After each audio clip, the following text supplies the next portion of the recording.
Imagina un mundo donde el 3D no existe, donde la palabra multijugador significa compartir un sofá y un cable corto, donde no hay tutoriales de YouTube, sino cuadernos llenos de trucos anotados a mano. Ese era el mundo en 1990. Los videojuegos estaban en una encrucijada. La crisis de 1983 había quedado atrás gracias a la NES, pero la industria corría riesgos de estancarse en los 8 bits. Lo que vino después fue una explosión de creatividad. En solo 10 años pasamos de Super Mario World a Legend of Zelda, y ese fue el salto tecnológico más violento y acelerado que cualquier forma de arte haya experimentado jamás. En este documental no solo vamos a listar juegos, vamos a analizar cómo el silicio y los sueños se fusionaron para crear lenguajes nuevos. Vamos a hablar de la rebelión de los desarrolladores que querían ser estrellas de rock y de cómo un pequeño trozo de plástico cambió nuestra forma de entender la realidad. Bienvenidos a la década de oro de los videojuegos. Número 10. Street Fighter 2, el renacimiento del arcade.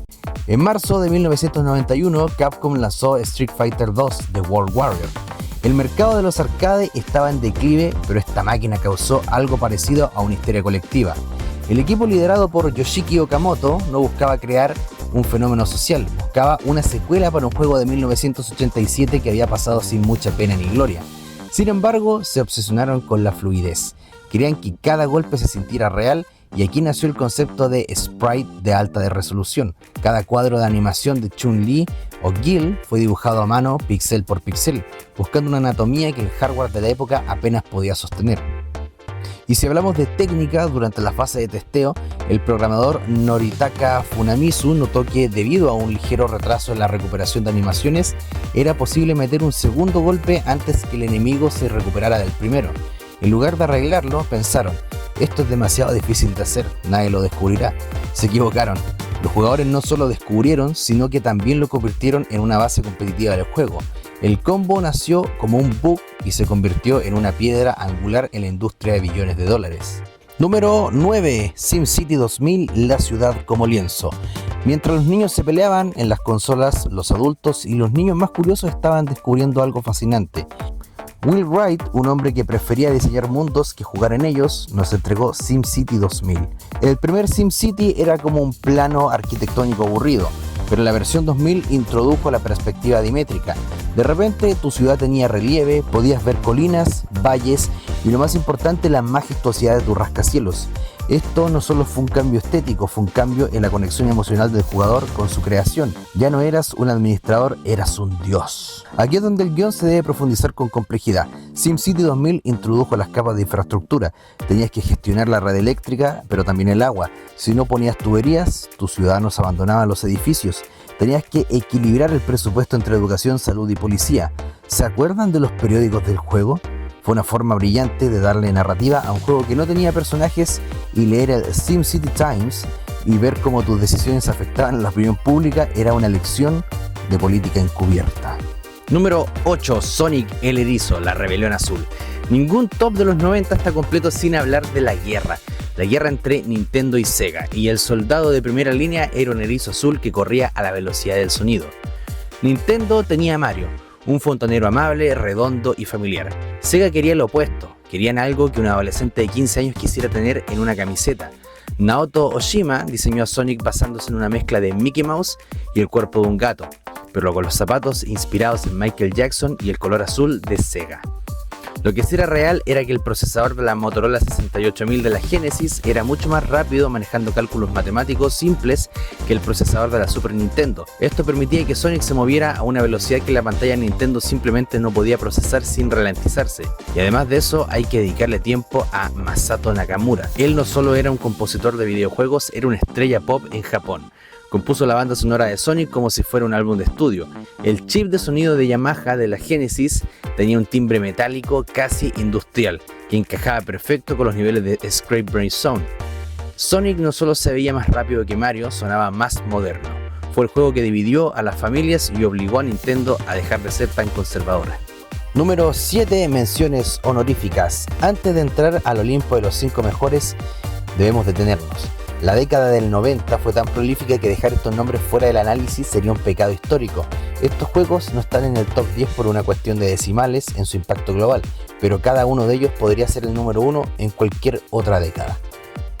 Chrono Trigger en 1995, StarCraft en 1998, Tomb Raider en 1996 y GoldenEye 007 en 1997. Número 6. Resident Evil, el nacimiento del miedo. 1996. PlayStation estaba en su infancia.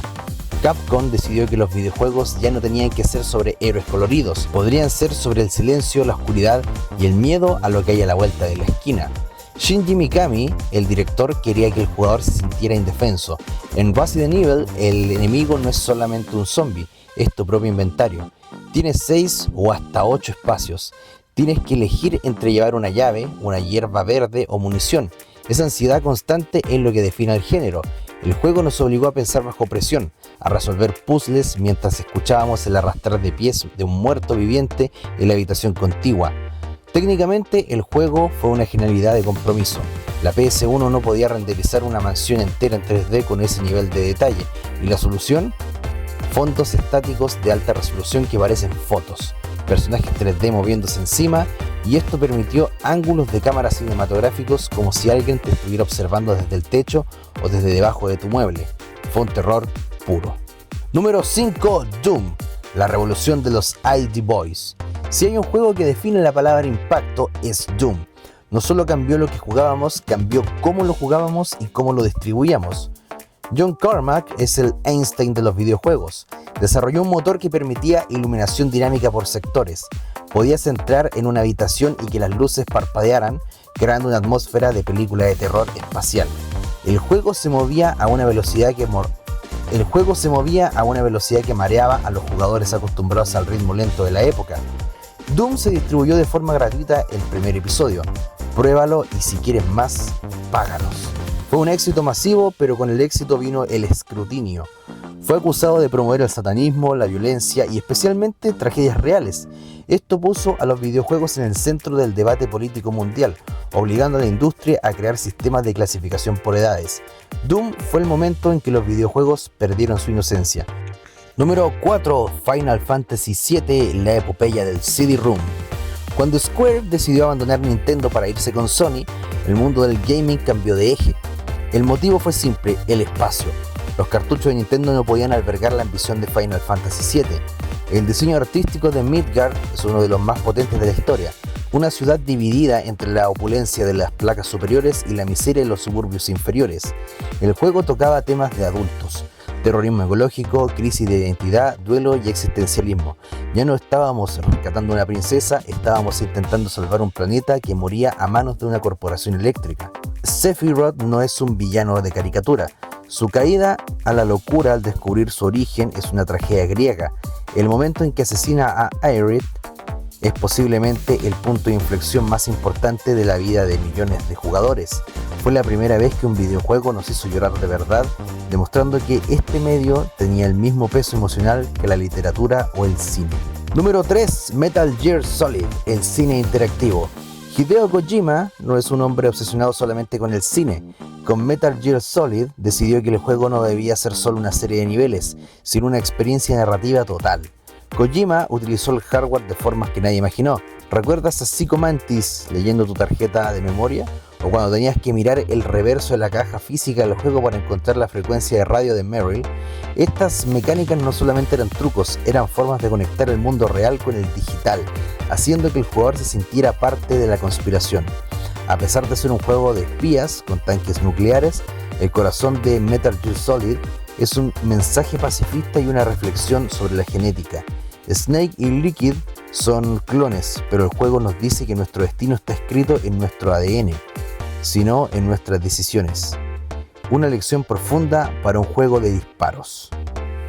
Número 2. Super Mario 64, el manual 3D. No se puede exagerar lo que hizo Shigeru Miyamoto con este juego. Antes de Super Mario 64, el 3D en consolas era un experimento fallido de cámaras que se trababan y movimientos torpes.